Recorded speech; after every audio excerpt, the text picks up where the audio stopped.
ငွေမချေးတဲ့သူ90ငွေချေးတယ်ဆိုတာတငယ်ချင်းကောင်းတစ်ယောက်ကိုဆုံးရှုံးဖို့အမြန်ဆုံးနီးလမ်းမှာပဲခင်လို့ပဲဖြစ်ဖြစ်တနာလို့ပဲဖြစ်ဖြစ်ငွေမချေးကြီးဒီလူတွေကိုတော့အထူးသတိထားရှောင်သင့်ပါတယ်တစ်လောင်းကစားသမားနှစ်အလုံးမရှိအကင်မရှိပဲဖြုံးနေသူသုံးအကျွေးဟောင်းမချေးသေးပဲအသက်ထက်ချေးသူလေးအကျွေးပြန်တောင်းရင်စိတ်ဆိုးတတ်သူငါဖုံးဆက်ရင်မကိုင်အဆက်အသွယ်ဖြတ်တတ်သူ6လိန်ညာတက်တဲ့ရာဇဝတ်ရှိသူ9အာမခံချက်ဘာမှမပေးနိုင်သူ10အကျွေးကိုအကျွေးနဲ့ဆက်ဖို့ကြိုးစားနေသူ9ဇင်းခံပစ္စည်းဝယ်ဖို့ချေးသူ10ကိုထအင်အားကြီးပြီးပြန်တောင်းဖို့ခတ်သူ17ဂတိမတီတတ်သူ17ဘရော့ပြန်ဆက်မယ်ဆိုတာတိတိကျကျမပြောသူ73အမြဲတမ်းဒုက္ခရောက်နေပါတယ်ဆိုပြီးမဲရည်ချူတတ်သူ14သူတစ်ပါးကိုအပုတ်ချပြီးကိုယ့်စီကငွေညှစ်ချင်းသူ15လူကုန်တန်ပုံစံဖဲနေပြီမဲ့လက်ထဲမှာတပြားမှမရှိသူ16အပျော်ပါအလွန်မဲ့သူ19ငွေတန်ဖိုးကိုနားမလဲသူ18တခါချေးပြီးရင်ထက်ခါလာချေးမဲ့သူ19ကျေးဇူးတရားကိုမသိတတ်သူ20ရမှာပါလို့ပဲခက်ပေါက်ဖြိုးတတ်သူ21လူမှုရေးကိုအကြောင်းပြပြီးအတင်းကျပ်ချေးသူ22အလွယ်လန်းနဲ့ချမ်းသာခြင်းနေသူ23မူ၏စေဝါတုံဆွဲသူ24တာဝန်ယူမှုတာဝန်ခံမှုလုံးဝမရှိသူ25ကိုခင်မင်နာလက်ကိုပတ်စံကိုပဲခင်းနေသူ26အကျွေးတောင်းရင်လူတနာအောင်လှုပ်တတ်သူ28အိမ်လိပ်စာအတိအကျမရှိသူလိပ်စာမမြဲသူ28အပြောပဲကောင်းပြီးလက်တွေအလို့မရှိသူ29ကိုယ့်ရဲ့အားနာရတဲ့စိတ်ကိုအခွင့်ကောင်းယူသူ30ပတ်စံရရင်မျက်နှာပြောင်တိုက်သွားမယ်သူ31စီးပွားရေးအစီအစဉ်မရှိပဲရင်းနှီးမြှုပ်နှံခြင်းသူ32ကိုယ့်မိသားစုကိုတောင်လိန်နေတတ်သူ33အကျွေးပတ်လေဝိုင်းနေသူ34ဂျားကအာမခံပေးမဲ့သူမရှိသူ35လောဘကြီးပြီးအန်တယ်များတဲ့အလုပ်တွေလုပ်သူ36ပတ်စံရှိရင်ချက်ချင်းဖြုံးတတ်သူ39အကျွေးကိုဝတ္တရားအခုလိုမတတ်မှတ်သူ38ကိုချင်းစာတရားမရှိသူ39ပတ်စံရှိတာပဲချေးလိုက်ပါလို့လွယ်တွေးသူ40တောင်းရခက်အောင်ပုံစံအမျိုးမျိုးပြောင်းတတ်သူ41အတိုင်းဝိုင်းထဲမှာနာမည်ပြည့်ရှိသူ42စိတ်မခိုင်သူမွေးမြင်းရဲ့လက်ဖွာသူ43အကျွေးကိုအမွေလိုသဘောထားသူ44ပြန်ဆက်ဖို့ခိုင်မာတဲ့ဝင်ငွေလမ်းကြောင်းမရှိသူ45ကပ်ပါရက်ပါနေတတ်သူ46တစ်ဖက်သားရဲ့ဒုက္ခကိုထဲ့မတွက်သူ49အယုံသွင်းပြီးမှလိန်တက်သူ48ပတ်စံချေးပြီးရင်ဖျားထူးခံခြင်းသူ49ဥပဒေကိုဂယုမဆိုင်သူ50ကိုညင်ထဲမှာမချေးသင့်ဘူးလို့တထိတ်ဖြစ်နေစေတဲ့သူ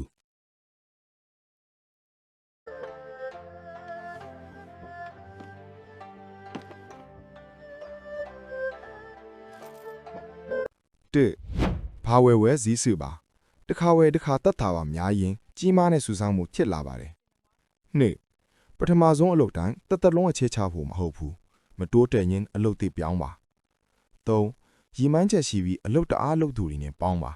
မင်းပါပြင်းရမှာရှက်ပြီးအလုပ်လုပ်လာလိမ့်မယ်လေးကျမ်းမာရေးလိုက်စားဖို့အချိန်ပတ်စံသုံးပါတသက်လုံးတက်လုံကောင်းကောင်းနဲ့ငွေရှာနိုင်ဖို့ပါငါပန်းတိုင်ရှိပြီးသားဆိုရှယ်မီဒီယာပေါ်ကတခြားသူတွေနဲ့မင်းကိုမင်းလိုက်မရှင်ပါနဲ့ကြိုးစားနေလဲမင်းကတနေ့သူတို့ထပ်ပိုသားနိုင်ပါတယ်6စားပြီးပိုတာပုံမှန်စုနေတာတဲ့ပြန်ရင်းနှီးမြုံနှံတာနာတိုးတက်မှုပိုမြန်ပါတယ်ခွန်အသက်60ဆိုတာခဏလေးရောက်လာတာပါမယုံရင်မင်းဘေးကလူကြီးတွေကိုကြည့်ပါငင်းငယ်ကလိမ့်လိမ့်မမမစူးစောင်းခဲ့တော့နောင်တရာနေတဲ့သူတွေအများကြီးပဲ8ထုံညဘွားဆိုရင်ဝန်ထမ်းရင်လို့ပါရတဲ့လစာကနေဝန်ထမ်းခတ်နိုင်တဲ့လုပ်ငန်းရှင်ဖြစ်လာအောင်လုပ်ပါကိုပညာရက်တိုင်းကိုလေးစားစားနဲ့အမြဲတင်ယူလေးလာပါဒါတွေကမင်းတဘဝလုံးသုံးဆွဲမကုန်နိုင်တဲ့အရင်းနှီးကောင်းတွေပါ10ဖြက်လန်းတွေနဲ့လောဘဆိုတော့မလိုက်နဲ့6ထဲကြပြီးရင်ဘဝကပြန်တက်ရခက်တယ်17အမားလွတ်မိမှာမကြောက်ပါနဲ့သင်ခန်းစာယူနေပြန်ရှေ့ဆက်ရမှာလည်းမကြောက်ပါနဲ့12 ကိုယ့်မှာဘာမှမရှိခင်လူတွေအထင်ကြီးမခံချင်ပါနဲ့မိတ်ဆွေကျူတွေပဲမင်းအနာရောက်လာလိမ့်မယ်73လူအပ်တာပဲဝယ်ပါရေရှည်ငွေချေးကုန်ကျမှုများပြီးကိုယ့်အသာဝန်ပိုးစင်မာတွေမဝယ်ပါနဲ့14ပစ္စည်းကောင်းတယ်ဆိုတပည့်တည်းတုံးမှမရှက်ပါနဲ့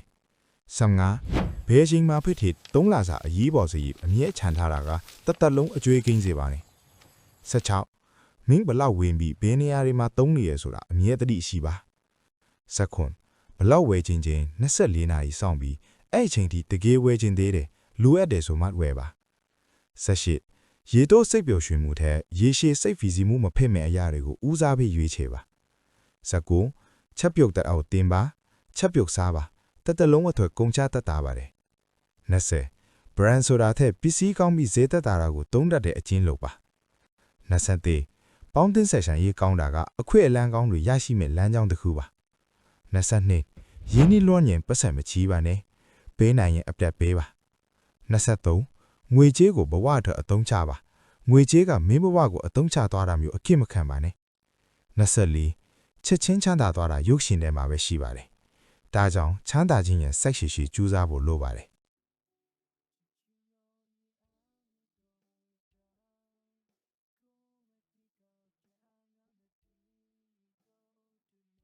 တရုတ်လူမျိုးတို့ရဲ့တာသမီတွေကိုလက်ဆင့်ကမ်းပေးတဲ့ချမ်းသာနည်းတရား1ဝင်ငွေထက်ရှော့အထုံမှ2တထေးအတုမလုပ်ပါနဲ့3အကျွေးကိုယောဂလိုကြောက်ပါ4အလုတ်ကိုအသက်ထက်တန်ဖိုးထားပါ5အိုးရင်အရင်ထူထောင်ပါ6ပိုက်ဆံရှိတာကိုသူများမသိပါစေနဲ့9အခွင့်အလမ်းကိုမျက်စိရှင်ရှင်ထားပါ10ဈေးစစ်တတ်တဲ့အလေးအကျင့်ရှိပါစေကိုတကြဲရရင်တောင်ကျေးဇူးတင်ပါ10ငွေဆိုတာစီးစင်နေမှာတန်ဖိုးရှိတာပါ17အပိုပစ္စည်းမဝယ်ပါနဲ့12အဝတ်အစားထက်အသိပညာမှာရင်းနှီးပါ13အချင်းကိုပိုက်ဆံထက်ပိုတွက်ကတ်ပါ14မိသားစုစီးပွားရေးကိုအားပေးပါ15ကလေးတွေကိုငငယ်ကလေးကငွေအကြောင်းတင်ပေးပါ16အလုပ်တစ်ခုတည်းမှာပဲရပ်မနေပါနဲ့19စွန်ဦးတီထွင်စိတ်ကိုအမြဲမွေးပါ18မဖြစ်နိုင်တာမရှိဘူးလို့ယုံကြည်ပါ19ရှုံးနိမ့်မွန့်ကိုသင်ခန်းစာအဖြစ်ယူပါ20တီးခံနိုင်မှုကချမ်းသာခြင်းရဲ့လွှတ်ဝက်ချက်ပါ21အပေါင်းအသင်းကိုရွေးပေါင်းပါ22လူမှုကွန်ရက်ကိုတည်ဆောက်ပါ23ကူညီနိုင်တဲ့နေရာမှာလက်မနှေးပါနဲ့24ကတိတည်ပါစေ25နမဲပြတ်တဲ့စီးပွားရေးပြတ်တာပဲ16ပိုက်ဆံထွက်ဖောက်ကိုအမြဲပိတ်ပါ29ဝါဒနာထက်အမြဲရမယ့်အလုပ်ကိုအရင်လုပ်ပါ28အစားအသောက်မှာမဖြုံးပါနဲ့29ကိုအမြဲညှိ့ချထားပါ30သူများထက်စောစောထားပါ31သူများထက်နောက်ကျမှအိပ်ပါ32အလုပ်ကိုညီညွတ်ခြင်းမရှိပဲလုပ်ပါ33အခက်အခဲဆိုတာပိုက်ဆံရမယ်လမ်းစားပဲ34လူတိုင်းစီကတင်းယူပါ35ပြိုင်ဘက်ကိုကြံသူလို့သဘောမထားပါနဲ့36အသေးအဖွဲကုန်ကြစရိတ်ကလေးကိုဂယူးဆိုင်ပါ39အရင်အနီးကိုမထီပါနဲ့38အမျက်ကိုပဲပြန်ရင်းနီးပါ39တယောက်သေးမစားပါနဲ့40လက်တွေဖော်ကောင်းရှာတတ်ပါစီ41ဈေးကွက်ကိုအမြဲလေ့လာပါ42ခီးရည်စည်းချောင်းကိုနားလဲပါစီ43မြေကွက်ဝဲတာဟာအကောင်းဆုံးယဉ်နီးမြုံနှံမှုပါ44ရွှေကိုစုဆောင်းပါ45ငွေကြီးဖောင်းပွားမှုကိုတတိထားပါ46အာမထားတဲ့အလိအကျင့်ရှိပါစေ49စည်ရင်အင်းတိကြပါစေ48မနေ့ဖြန်တော့ဒီနေ့ကလေးကပြင်ဆင်ပါ49အလုတ်စူးစားယုံနဲ့မချမ်းသာဘူးအုံနောက်ပါ3ပါ50ဘယ်အလုတ်ကိုမဆိုစနစ်တကျလုပ်ပါ51အောင်မြင်မှုကိုမလောပါနဲ့52အခြေခံကနေစားကျင်ပါ53အသေးစားလုပ်ငန်းကနေအကြီးစားဖြစ်အောင်လုပ်ပါ54ဝန်ဆောင်မှုကိုထိတ်တန်းမှထားပါ55ဝယ်သူကိုဘယင်လိုဆက်ဆံပါ56ရိုးသားမှုကရေရှည်အတွက်အကောင်းဆုံးဗျူဟာပဲ59အချိန်မှန်ပါစေ58ကိုကျမ်းမာရေးကိုဂရုစိုက်ပါဒါမှအလုံးလုံးအိုင်မယ်59 ပညာတတ်တာထက်အလုပ်တတ်ဖို့အရေးကြီးတယ်60အခွင့်အရေးကိုစောင့်မနေနဲ့ကိုယ်တိုင်ဖန်တီးပါ61အစိုးငင်တဲ့လူတွေကိုရှောင်ပါ62အမြဲတမ်းသင်ယူနေသူဖြစ်ပါစေ63ပိုက်ဆံကိစ္စမှာမျက်လမနာပါလေ64စာချုပ်စာတမ်းခိုင်းပါပါစေ65အခွန်ကိစ္စနားလေပါစေ66ဆုံးရှုံးမှုအန္တရာယ် risk ကိုတွက်ချက်ပါ69အရန်ငွေအမြဲထားပါ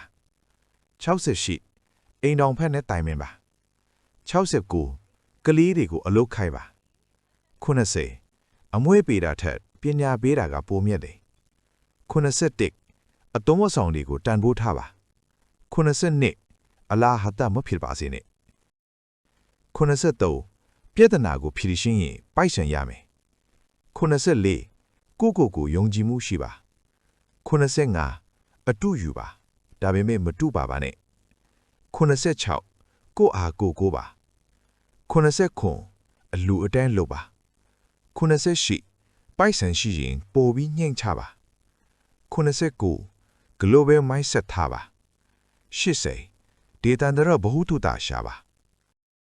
81စိတ်ရှိပါ82ဝေဖန်မှုကိုလက်ခံပါ83အမားကိုမြန်မြန်ပြင်ပါ84နီးပညာကိုအသုံးချပါ85အမျက်နည်းနည်းအယောင်မြမြနီးစနစ်နဲ့ဈေးရောင်းပါ86ငွေကိုအလုပ်ခိုင်းပါ89 passive income ရအောင်လုပ်ပါ88စုပေါင်းအင်အားကိုသုံးပါ89မိသားစုစီးလုံးမှုဟာအင်အားပဲ90အောင်မြင်သူတွေရဲ့အထုပတိဖတ်ပါ91အကျွေးကိုစနစ်တကျဆက်ပါ92ဘဏ်နဲ့ဆက်ဆံရေးကောင်းပါစေ93အသုံးစရိတ်ကိုမှတ်တမ်းတင်ပါ94အရေးမပါတဲ့ပွဲလန်းသဘင်တွေရှောင်ပါ95အလုံးမှာပျော်အောင်နေပါ96ကိုလုပ်ငန်းအကြောင်းအကုန်သိပါစေ99တီထွင်ကြံစားပါ98အပြောင်းလဲကိုလက်ခံပါ99ဒီနေ့ထက်မနေ့ပြန်ပိုကောင်းအောင်နေပါ100ဘဲတော့မှအရှုံးမပေးပါနဲ့